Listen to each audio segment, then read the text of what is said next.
नमस्कार. महाराष्ट्रातील जिवंत हृदयाच्या सळसळत्या रक्ताच्या भावी अधिकाऱ्यांनो, मी सचिन वारुळकर आपल्या या व्हिडिओ सिरीजमध्ये माझ्या यूट्यूब चॅनलवर स्वागत करतो. मंडळी, जर तुम्ही चॅनलवर नवीन असाल तर नक्कीच चॅनलला सबस्क्राईब करायला विसरू नका.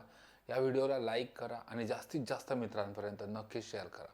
पुढच्या काही मिनिटात भूगोलाचे 30 इतके दर्जेदार प्रश्न मी तुमच्या समोर घेऊन येत आहे आणि प्रयत्न करा की त्या 30ही प्रश्नांचं उत्तर द्यायचा.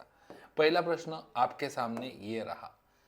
हे व्हिडिओ सिरीज दररोज रात्री असणार आहे. सांगा बरं मंडळी, भारतातील सर्वात तरुण पर्वतरांग कोणती आहे? भारतातली सर्वात तरुण पर्वतरांग कोणती? अरवली, हिमालय, सातपुडा की विंध्य? सो करेक्ट, हिमालय पर्वतरांग ही भारतातली सर्वात तरुण पर्वतरांग आहे. जर भारताचा विचार केला है ना, समजा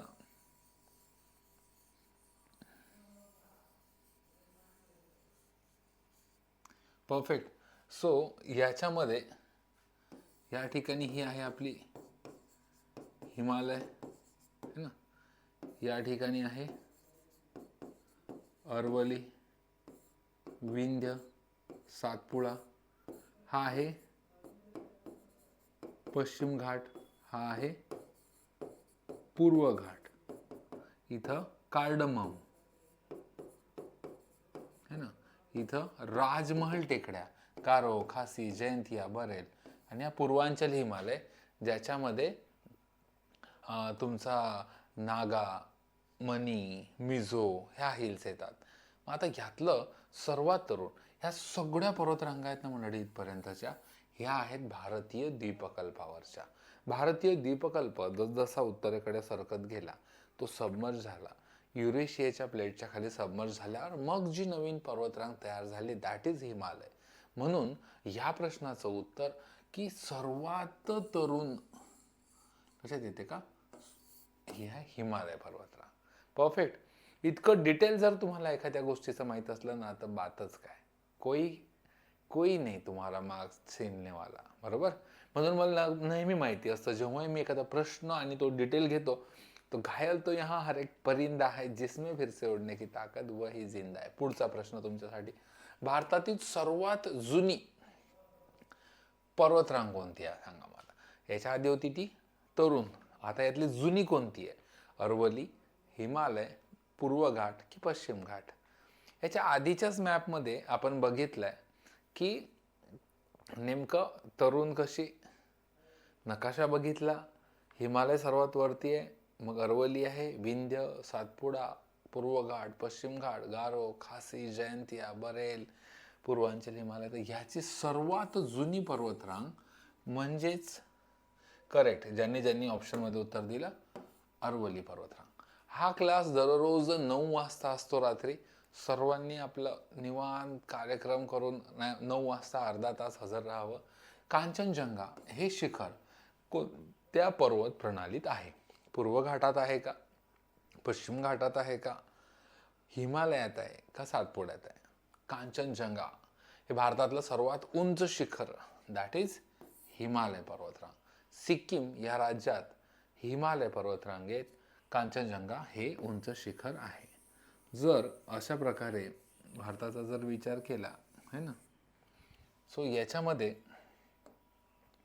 असा हा हिमालय आणि या ठिकाणी आहे आपला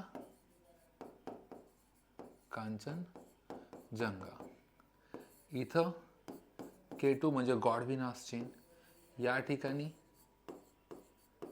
नंदादेवी, इकडे नेपाळमध्ये माउंट एव्हरेस्ट आणि इकडे तुमचा नामचा बारवा, या ठिकाणी नंगा पर्वत. असे पर्वतरांग उंच शिखर आहेत, त्यातला विचारलाय दॅट इज कांचनजंगा है ना. आणि कांचनजंगा हा हिमालय पर्वतरांगेत. एवढे पर्वत शिखर जर तुम्हाला माहीत असतील दादा, कोणीच मार्क नाही घेऊ शकत तुमच्या डोक्यातला है ना. सो कांचनजंगा सिक्कीम राज्य, इथून एक नदी उगम पावते that is Teesta river. Teesta river ही ब्रह्मपुत्रा नदीची बांगलादेशातील उपनदी आहे. म्हणजे तिस्ता नदीचा उगम सिक्कीम वाहत जाते, ती म्हणजे तुमचा पश्चिम बंगाल आणि मग बांगलादेशमध्ये एंट्री करते आणि बांगलादेशमध्ये एंट्री केल्यावर मग त्या ठिकाणी ती भेटते ब्रह्मपुत्रा नदीला. ठीक आहे. सो इतकं डिटेल आहे आपलं geography through map, PYQ through map. So ह्या प्रश्नाचं उत्तर होतं अरवली.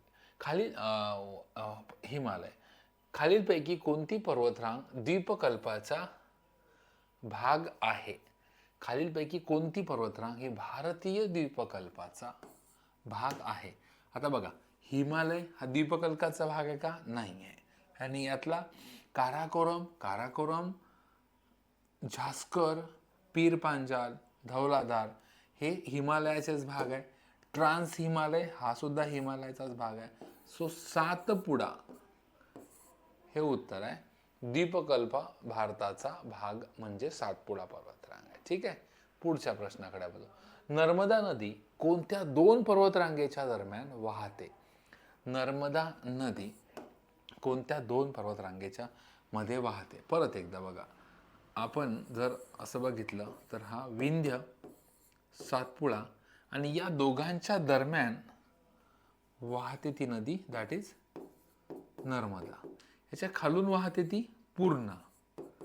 मग विंध्य आणि सातपुडा, विंध्य आणि अरवली आहे का? नाही. विंध्य आणि सातपुडा आहे का? आहे. So have you got your answer?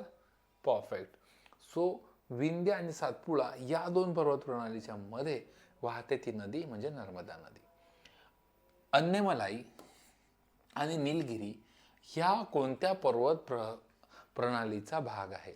अन्यमलाई आणि निलगिरी हे जे पर्वत आहे, पूर्व आणि पश्चिम घाट ज्या ठिकाणी एकामेकाला भेटतो त्या ठिकाणी, हे बघा, असा आला हा पश्चिम घाट, असा आला हा पूर्व घाट आणि या ठिकाणी आहे अन्यमलाई आणि निलगिरी. ठीक आहे. मग हे आहे पश्चिम घाटाचा भाग. परफेक्ट. हिमालयातील सर्वात उत्तरेकडील पर्वतरांग कोणती? सर्वात उत्तरेकडील म्हणजे सर्वात बाहेरची है ना. सो ह्याचा उत्तर आहे हिमाद्री. बघा,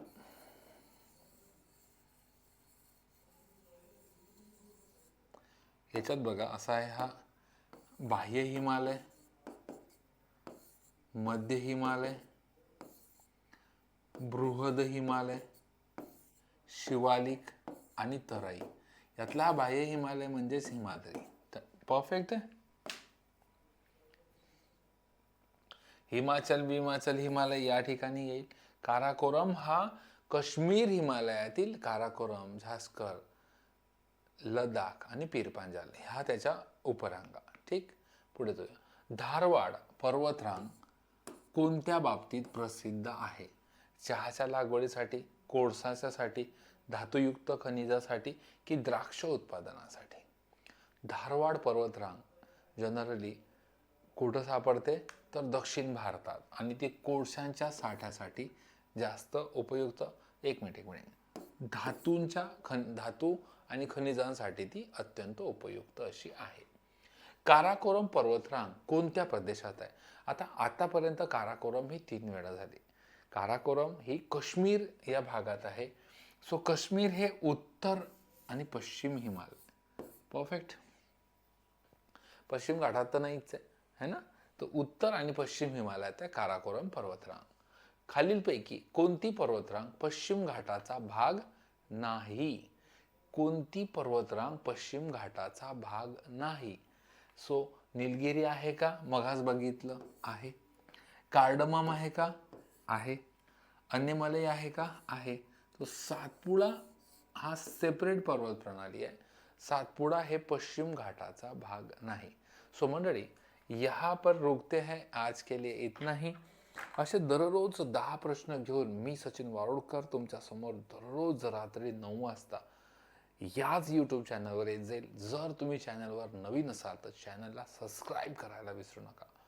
सोबतच या ठिकाणी SW लाईव्ह नावाची माझी ॲप दिसते, ते ॲप डाउनलोड करा. त्या ठिकाणी इतके सुंदर सुंदर कोर्स तुमच्यासाठी डेव्हलप केले आहे की नक्कीच त्या ठिकाणून कोर्सेस घ्या, जोरदार अभ्यास करा.